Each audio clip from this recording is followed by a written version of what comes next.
Is APC an Hausa party? Well, APC is a national party. I think. I mean, among the Southeasterners, do they see it? Do they perceive it as an Hausa party? You see, the problem with the Southeasterners is the problem of the elites. I was in PDP. We made PDP what PDP is, as a matter of fact.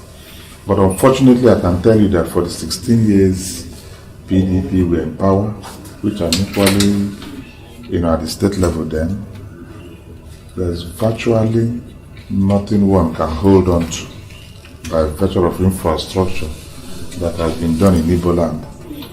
Don't forget that then we were the Deputy Senate President, we were the Deputy Speaker House of Reps, we were the Coordinating Minister of the Economy, Minister for Aviation, Secretary to Government, Minister for Power. But within these 3.5 years of APC, if you're familiar with the Niger Bridge, you see that works are going on there. It is high time, as Igbos, we stop crying on persecution syndrome. Nigeria has 6 geopolitical zones. No geopolitical zone can do it alone, including the Igbos. So we need to work with other geopolitical zones so that we can play ourselves at the center. If zoning is what it should be, and if politics at all has to do with the morality in any way, it is expected that we should be hoping for an Igbo presidency under APC by 2023.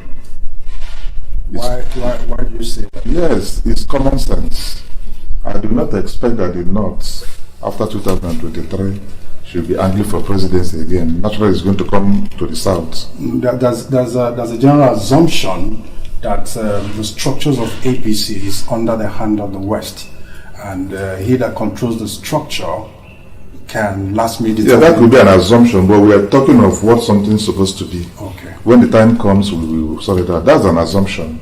Okay. And if it comes to the South, common sense as well should tell our brothers in the Southwest that Obasanjo was there. True. Our brothers in the South should know that Jonathan has taken his turn. True. The proper thing is that an Igbo man be a president. That's our target. When I heard that Ohaneze, an apex social-cultural organization in Igbo land, was able to endorse a particular candidate. Why were you disappointed? I was disappointed because Ohaneze, as a matter of fact, should be the father of APC, should be the father of PDP, should be the father of Africa, and as such, should alienate themselves from direct partisan politics to the extent of endorsing. I'm aware that the Arewa Consultative Forum has not even endorsed their son, who is the current president. I am aware that the Afenifere has not even endorsed their son, who is the current vice president. Why should the Igbos put their eggs in one basket? Could that endorsement have been out of excitement of one of their son being made a VP? That endorsement is founded on naivety and inability to look at tomorrow and see tomorrow. That's just what it simply means. So that means... Because even when an Igbo man is a VP under PDP, it is nothing. We know what the position of deputies are in Nigeria.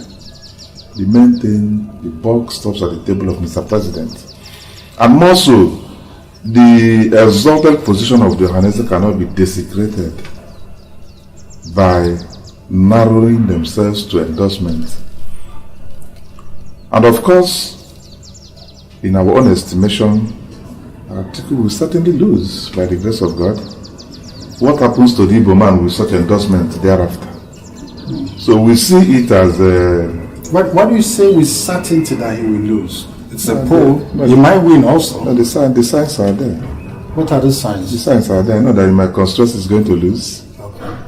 I know that in so many of those places, I'm sure that I have friends in Adamawa, and I know they are feelers.